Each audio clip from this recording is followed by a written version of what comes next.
पढ़ाई तो हमारे स्कूल में सिर्फ 126 बच्चे हैं, 2 शिक्षक हैं। पढ़ाई हमारे स्कूल में कैसे होगी? और मैं तो कहती हूँ कि ऐसी सरकार डूबकर मर जाए पानी में, और कोई शिक्षा मंत्री को ये पूछने वाला हो कि वो खुद शिक्षा मंत्री कैसे बना। उसने भी तो पढ़ाई की होगी, या फिर हमें शिक्षा से वंचित क्यों करे हैं? क्या हम आगे बढ़कर शिक्षा मंत्री हम भी नहीं बन सकते? गांव वालों ने शिक्षक प्राइवेट टीचर हमारे स्कूल में रख दिए हैं, 4 टीचर लगवाए हैं ताकि हमारी पढ़ाई बाधित ना हो सके।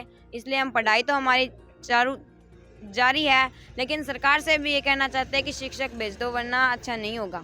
सर स्टेप तो आपने कल भी देखा है, विरोध हम पूरा डट के कर रहे हैं, क्योंकि मेरे गांव में तो इशू बना हुआ है कि कुलदीप बिश्नोई को काले झंडे दिखा दिए हैं। हमने वो काले झंडे कुलदीप बिश्नोई को नहीं दिखाए हैं, वो बीजेपी सरकार को दिखाए हैं। वो तो कुलदीप बिश्नोई की गलती है ना कि वो बीजेपी में आया है, पर आया है तो वो कहते हैं कि हमारा गढ़ है, तो गढ़ का सुधार करना चाहिए ना। खैरमपुर में पिछले 40 दिनों से बच्चों का और धरना चल रहा है और ग्रामीणों का भी धरना चल रहा है, और शिक्षा को लेकर, क्योंकि ये बताना चाहूँगा यहाँ 126 बच्चे हैं और साथ ही साथ 2 टीचर हैं।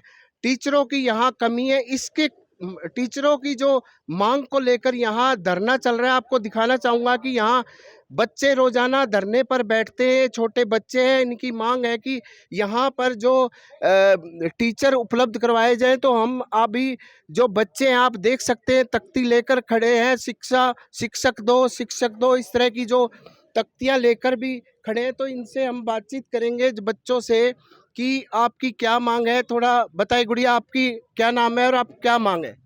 मेरा नाम सानिया है, मैं 10th क्लास की छात्रा हूँ। हम यहाँ शिक्षक दो यहाँ पर इसलिए धरना प्रदर्शन पर बैठे हुए हैं। तो अभी जैसे टीचर नहीं है तो आपकी पढ़ाई कितनी प्रभावित हो रही है? पढ़ाई तो हमारे स्कूल में सिर्फ 126 बच्चे हैं, 2 शिक्षक हैं। पढ़ाई हमारे स्कूल में कैसे होगी? और सरकार ये सोच भी नहीं रही है कि बच्चे इतने दिन से धरने प्रदर्शन पर बैठे हुए हैं, ये क्या मांग रहे हैं, हम उनकी कुछ गौर करें। सरकार ये सुन भी नहीं रही है, और मैं तो कहती हूँ कि ऐसी सरकार डूबकर मर जाए पानी में, और कोई शिक्षा मंत्री को ये पूछने वाला हो कि वो खुद शिक्षा मंत्री कैसे बना। उसने भी तो पढ़ाई की होगी, या फिर हमें शिक्षा से वंचित क्यों करे हैं? क्या हम आगे बढ़कर शिक्षा मंत्री हम भी नहीं बन सकते? अच्छा, हमारे साथ एक और गुड़िया है छोटी, तो आप बताएं जी, आपका ये धरना कितने दिनों से चल रहा है और क्या आपकी मांग है? हमारा धरना 40 दिनों से ऊपर ही हो गया, 40-42 दिन हो गए धरना चलते हुए, और सरकार से हम बार बार अपील कर चुके हैं कि हमारे शिक्षक भेज दो। कितनी दिन हो गए रोज नारेबाजी करते हैं, और हम लगातार कह रहे हैं कि हमें शिक्षक चाहिए, लेकिन गांव वालों ने शिक्षक प्राइवेट टीचर हमारे स्कूल में रख दिए हैं, 4 टीचर लगवाए हैं ताकि हमारी पढ़ाई बाधित ना हो सके। इसलिए हम पढ़ाई तो हमारी चालू जारी है, लेकिन सरकार से भी ये कहना चाहते हैं कि शिक्षक भेज दो, वरना अच्छा नहीं होगा। अच्छा, आप ये बताएं कि जो इसकी मांग को लेकर किस किस को पत्र लिखे जा चुके हैं अभी तक? तहसीलदार को और पूर्व विधायक कुलदीप जी को भी, और DO साहब को भी, दीपेंद्र हुड्डा जी को भी, गौरव संपत जी, मनोज राठी जी, और कई भी आए हैं उनको भी दिया है जी। ये थे, आप देख सकते हैं छोटे बच्चे। अब मैं जो ग्रामीण यहाँ धरना चल रहा है शिक्षा को लेकर जो मांग कर रहे हैं, तो हम इनसे जानेंगे कि जो बताएं जी, आप बताएं कितने दिन से ये धरना चल रहा है और क्या मांग है? ये जी 41वां दिन हो गया आज। तो जो स्कूल के अंदर है, जहाँ प्रॉपर रूप से अध्यापक होने चाहिए थे बच्चियों के लिए, वहाँ प्रॉपर रूप से अध्यापक नहीं है। जहाँ जरूरत है 8 अध्यापकों की, वहाँ सिर्फ 2 अध्यापक है। 126 बच्चियों को 2 अध्यापक किस तरह हैंडल कर लेंगे? और 6 से 10 तक तो अलग अलग सब्जेक्ट के लिए अलग अलग अध्यापक चाहिए, क्योंकि हिंदी वाला और सब्जेक्ट पढ़ा ही नहीं सकता। मैं दावा करता हूँ अगर वो पढ़ा दे तो जी। अच्छा, ये बताएं कि जो अभी तक जो इसकी मांग है, किस किस को आप मांग पत्र दे चुके हैं, वर्तमान विधायक वगैरह, और जो किस किस को दे सर जी हम सबको दे चुके हैं, BO DO को भी और तहसीलदार को भी, दीपेंद्र हुड्डा को भी। मतलब जो हमारे पास आया है ना, विपक्ष आया, अभी तक पक्ष तो आया ही नहीं है। सबको दिया सर हमने। अच्छा, एक ग्रामीणों ने भी किस तरह की जो बच्चों की पढ़ाई खराब ना हो, किस तरह की हेल्प की? टीचर भी लगाए? सर टीचर लगाए हैं हमने, गांव से चंदा इकट्ठा करके हमने 4 टीचर अपने रखे हैं, क्योंकि बच्चों की अर्धवार्षिक परीक्षा भी खत्म हुई है।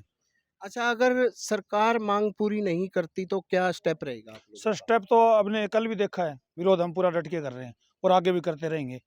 तो जैसे आपने विरोध किया था जो, वो किसका किया था? मतलब बीजेपी सरकार का किसका विरोध किया? सर वो हमने बीजेपी सरकार का किया है, हमने किसी से कोई मतलब नहीं है, क्योंकि मेरे गांव में तो इशू बना हुआ है कि कुलदीप बिश्नोई को काले झंडे दिखा दिए हैं। हमने वो काले झंडे कुलदीप बिश्नोई को नहीं दिखाए हैं, वो बीजेपी सरकार को दिखाए हैं। वो तो कुलदीप बिश्नोई की गलती है ना कि वो बीजेपी में आया है, और आया है तो वो कहते हैं कि हमारा गढ़ है, तो गढ़ का सुधार करना चाहिए ना उसको। अच्छा, आप बताएं जी, जो बच्चों की पढ़ाई कितनी नुकसान हो रही है? बच्चों की पढ़ाई बहुत ज़्यादा नुकसान है।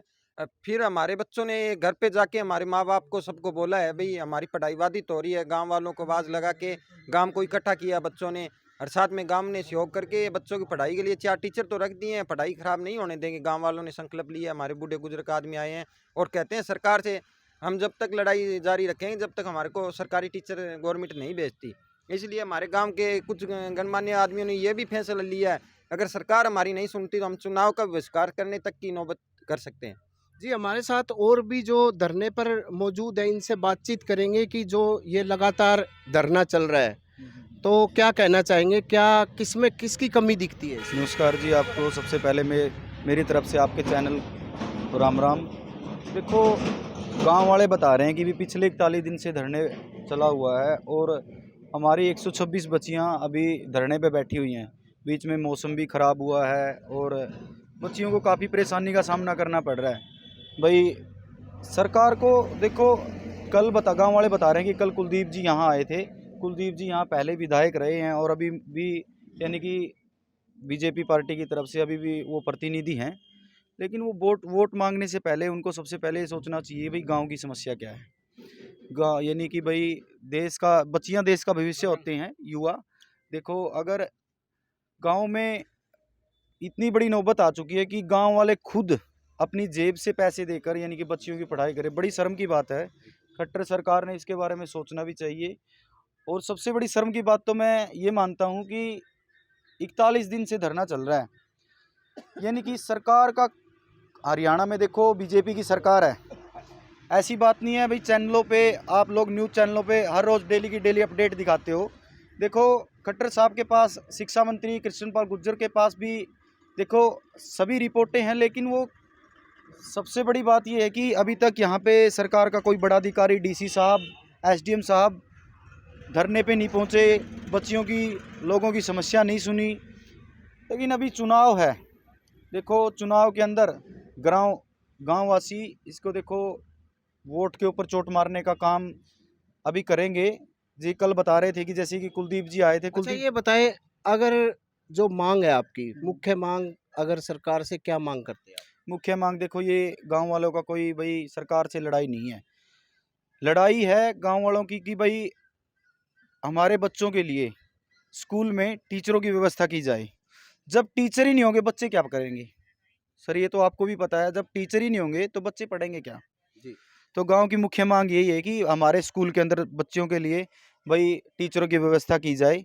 और मैं सरकार से सिर्फ यही ही आग्रह करना चाहता हूं कि भाई जल्द से जल्द इस मांग को सुने और बच्चों का समाधान करने का कार्य करें। धन्यवाद जी, ये थे यहाँ के ग्रामीण। इन्होंने यही बताया कि पिछले 40 दिनों से धरना चल रहा है, साथ ही साथ बच्चे भी धरने पर बैठे हैं। तो उनकी मांग ये है, यहाँ 2 टीचर है, ज़्यादा टीचर उपलब्ध कराए जाए। पर इस गांव की खास बात यही है कि इन्होंने खुद अपने चंदे से चंदा इकट्ठा करके 4 टीचरों को यहाँ नियुक्त किया है, ताकि बच्चों की पढ़ाई ना खराब हो। प्रवीण कुमार, हरियाणा तक, हिसार।